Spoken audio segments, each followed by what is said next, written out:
All right, I have it up on my lift. The main is 2" by 4" square tube. Outside rear bumper is 4x4. Let's do that. So this is 4x4, this is 2x4, and those main rails run all the way down the chassis. They box in right here and then turn in, and they go to the tongue. So this is that storage box, and I measured this out, and I want to say it's just over 24 inches. And then up here, it recesses back in. This support is like 1.25" by 4" by 2.5" C-channel. All the rest of these supports, like these, they're Z'd. So it's like 1.25" on the top, it's like 1/2 inch on the bottom, and it's like a 4" stack. And it looks like it is legit just slid over these when they are building the trailer, and they just kind of weld them here on the sides, which I'm kind of about. But to get my 4x8 sheets in, I'm gonna have to install bracing. So I started measuring out off the front, and part of the issue is you can't get a brace in above the water tank because the water tank sets even with the floor, basically. So that sheet of aluminum is basically where the floor would set. So I can't put a brace above that. So I came 3 foot off that front edge, which then gives me a mark right here. So I'm gonna grind this all down. The next one, which is 4 foot, would then put me directly against this back brace, so I can grind this all down on both sides and butt it directly up against that. I can even stitch weld it across the bottom, so I can notch this. I'll just stitch weld it across, so I can notch these holes out. So if I still want to run stuff through there, I can. And then the next thing was, then it's going to land just above this roller for the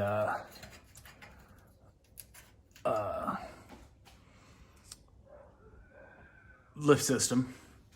And then it'll give me just over 1 foot from there to this back edge. Now, from what I measured out, it is like 12 foot 4 inches to the back lip where the back trailer piece bolts on the fiberglass. Well, you build the frame and then that plastic fiberglass piece bolts in. So that's kind of what I'm gonna start doing now, is set this up where you guys can kind of see one side of what I'm doing. I'm gonna go in and grind everything. I'm gonna scribe everything first so that I got a decent line in there, and then when I grind on it, hopefully the line stays, because I don't want to have to measure this out 15 times.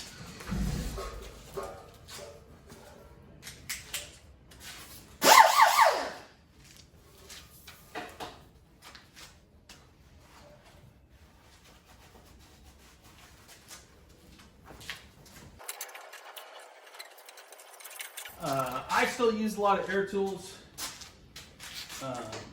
Years in the industry, automotive, you know, when I got out, they were not swapping over to electric yet. There was some electric stuff out, but not anywhere near like today. And these just work better to me, man. I can get a 1/2 horse or a 1 horse grinder, air grinder. I got air compressor. You know, it's pretty inexpensive. They are loud. I like the small 1/4 inch and 3/8 ratchet, electric ratchet that Milwaukee makes. And I have the original, not the Fuels. I use those quite a bit rather than air ratchet. But man, if I'm doing dash work, a lot of dash, like pulling dash out, dude, I grab my 1/4 inch air ratchet. I don't even mess with the electric ones at that point. They're so big and bulky compared to that. You know, you put little swivels on them and they fit in all kinds of places. So, yeah, that's kind of why I do what I do. I am just welding in 1.25 by 1.25. So I don't have to go super big. It's just 1/8 inch. Nothing real major.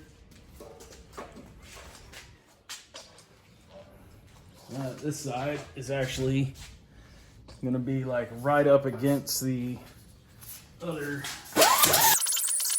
but difficult. I've already just replaced all these airline or these because I'm kind of done with them. I want to cut them out. They're crappy. I don't like how they're routed. I'm gonna cut them out. Just put new ones in. It ain't super expensive. And then the very back. By no means a professional welder. I can stick stuff together and make it work.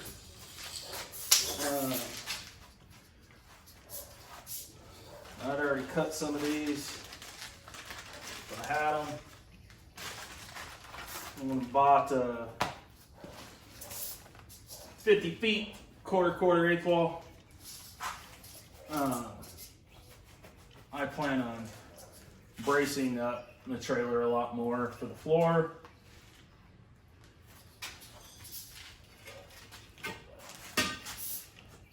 I want to take all the mill scale off. You could probably get away if you were trying to do the same thing I was, just putting in side braces, which would have knocked it down to like 2 sticks. They were like 22 bucks a piece. And 2 sticks would give you 3 cross beams, and you'd probably still have enough where you could go in and brace the main area you're walking the floor, like braces down the center.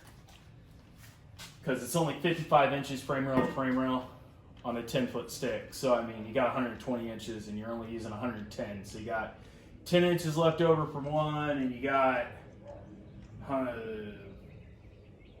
50 minus 155 minus 120. You got 68 inches then again. So you could cut these up. You're not going to be able to brace there where the tank is, and then on the back you can't really brace it because the railing or the mechanism for the cables for the lift are there. So I mean, but you could get in and brace this up quite a bit and make it quite a bit stronger where the floor is not flexing as much.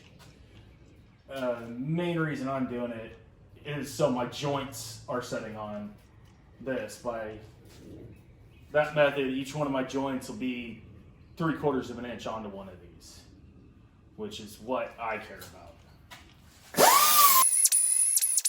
I can show you guys, if you may not know.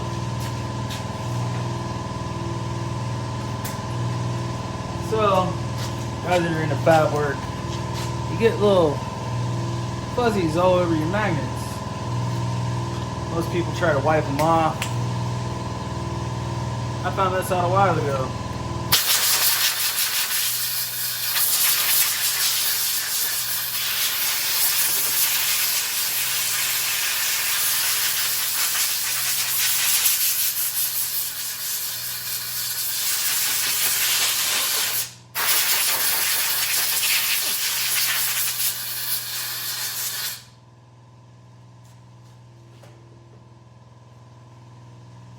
There's like nothing on it now. The stuff that is there is super easy to wipe off.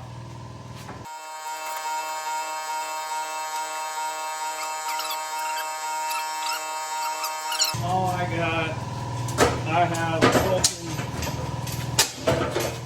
so Harbor Freight Omni Process or Omni Pro 220. So I can MIG, TIG. I don't even mess with TIG most of the time. It was just the fact that I was using a little Miller 140. And man, if I got above 8-wall stuff, it just did not want to weld it right. It was just getting maxing out that welder. So I couldn't weld any chassis stuff, really. Couldn't do a lot. And ended up getting this on a open box or something like that. It was like $600. I was like, score! Because that's fairly inexpensive for a welder. Oh, where am I going to go? Do I need to grind off another one? Let's see if that one's enough.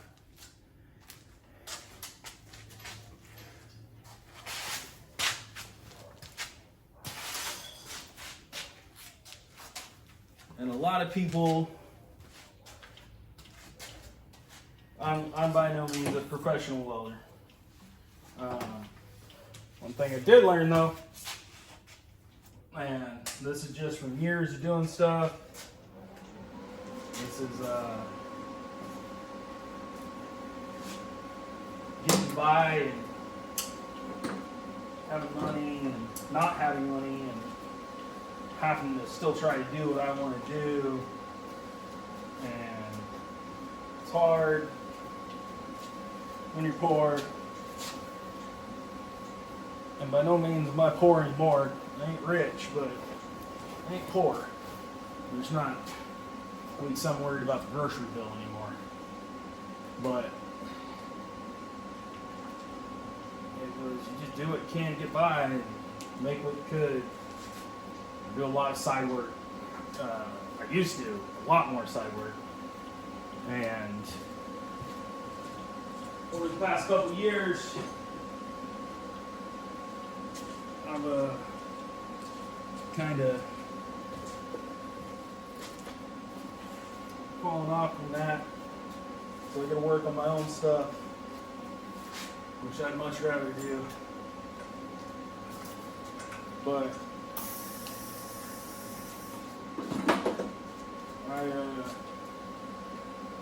I'm doing stuff like this, you know. I do stuff to help friends out, do a lot of my own stuff.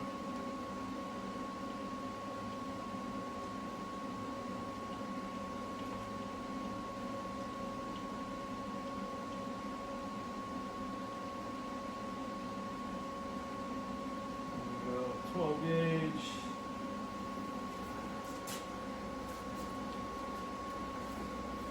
But, you know, open box welder, go price that thing out today, it's like $1,000, $1,200, something like that. I want to say it's $9.99, maybe $11.99.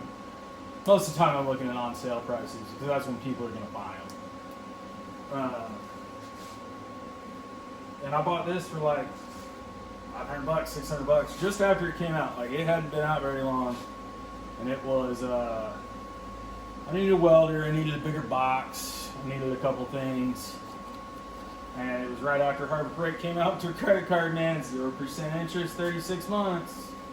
So I went in and dropped like $1,800, man. It was right after I got this shop, and it was, I just needed room because before everything was boxes and multiple boxes. Like at one point in time I had 1, 2, 3, 4, I had like 5 44-inch boxes. One of them was at work.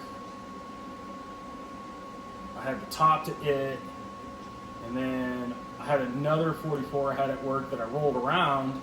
I just pick up the forklift and go take it to whatever plant I needed to work on. And it had like a side cabinet on it.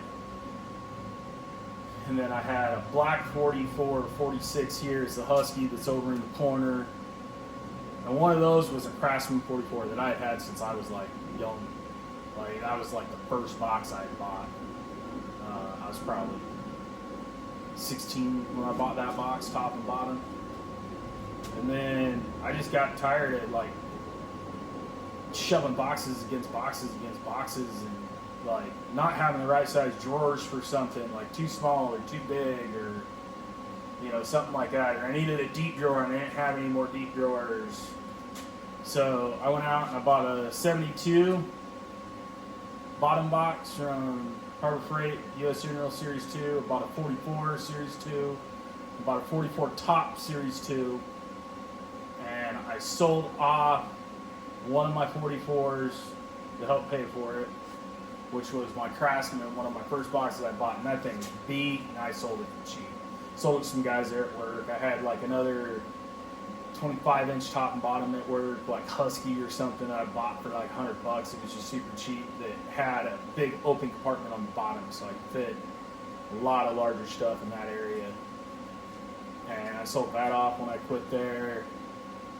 I brought home my Harbor Freight 44 that my dad had helped me buy on one of my birthdays or something. He paid for like half of it. And that was like, that's a Series 1, and that was, man, 15 years ago, 12 years ago, somewhere around there. And then it was probably about 12 years ago. And then since then, it's just, I bought the 34-inch mechanics box because I really like that thing. That thing is so much easier to roll around than my 44, because that's what I was doing with my blue 44 Series 2, was I was using it as a roll around box. And it was, the top drawer was really nice because all my sockets fit in it, but man, all the other drawers were like not deep enough, or it was, it only fit in the bottom drawer, where that 6 drawer US General, all the drawers were 4-inch deep. I could put sockets in every one of those if I wanted, or I could fit pliers standing up rather than laying flat. So I picked that mechanics box up for like $300 off Facebook Marketplace or something. But I didn't need 44s. They worked at the time for what I was doing, but now that I'm in this shop, it's like I don't need 644 boxes. It takes up too much wall space. So I've started to transition stuff over into like the 4-drawer carts, and the 5-drawer carts, and the 1-drawer cart. And when I get my big shop built, it'll be a lot better for that, because I can have a whole bunch of smaller 1-drawer carts, or 2-drawer carts, or 5-drawer carts, or something like that, and I can have all my electrical in one cart. And it's not like, I got electrical over here, and electrical over there, and electrical over here. I can have all my diagnostic stuff, my scanner, a multimeter, pin out certain things that I use for diagnostics in one cart. I can use another cart that is nothing but wiring. Well, I want to take one of those carts and add on to the back of it and just make a rail system to hold spools of wire. Where if I'm wiring something, I can roll that over. And what's bad is that, like, I have 4 sets of crimpers and 4 sets of strippers, because that's what ended up happening when I had those, 6 boxes. Was I had crimpers and strippers in this box, I had crimpers and strippers in that box, crimpers and strippers in that box, because you're messing with stuff. But it'd be easier where it's like, I'm wiring something, pull that one cart over. I'm doing, diagnostic, I just pull my one cart over, and I'm not having to pull around a cart full of tools that weighs 400 pounds versus a cart that has 200 pounds that's going to do 99% what I need to do. I may have to go grab 1 or 2 tools. So that's just kind of where my outlook on it is.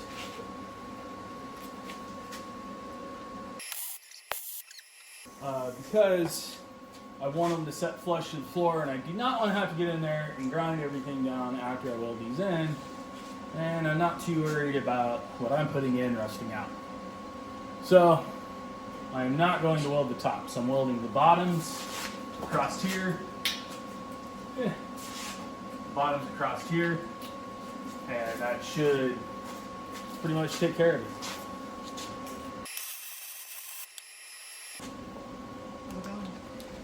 So I just, weld those up. No big deal. Fast forward through it all, showing me doing the rest of it.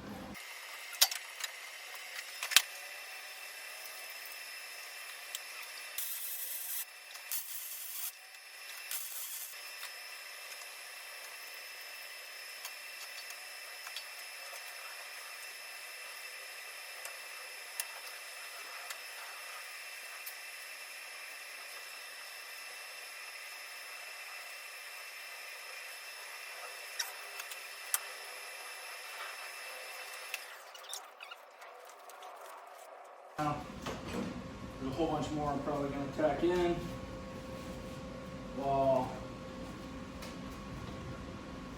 I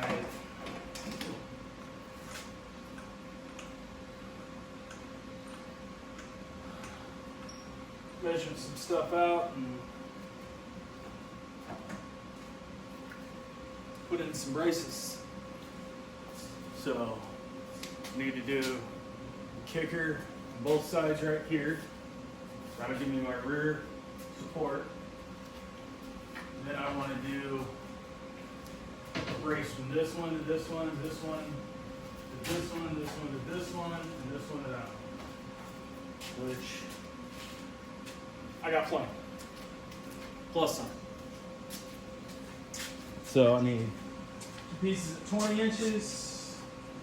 Because that's what I measured it at.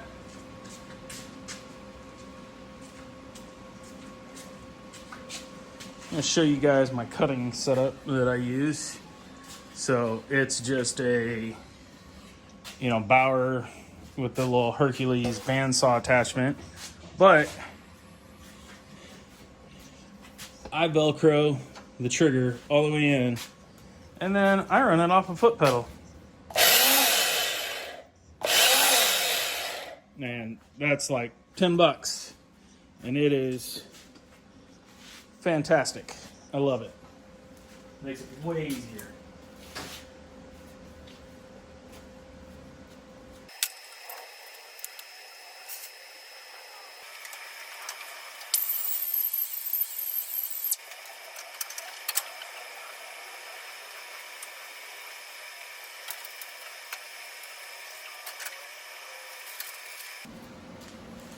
Alright, main braces are done.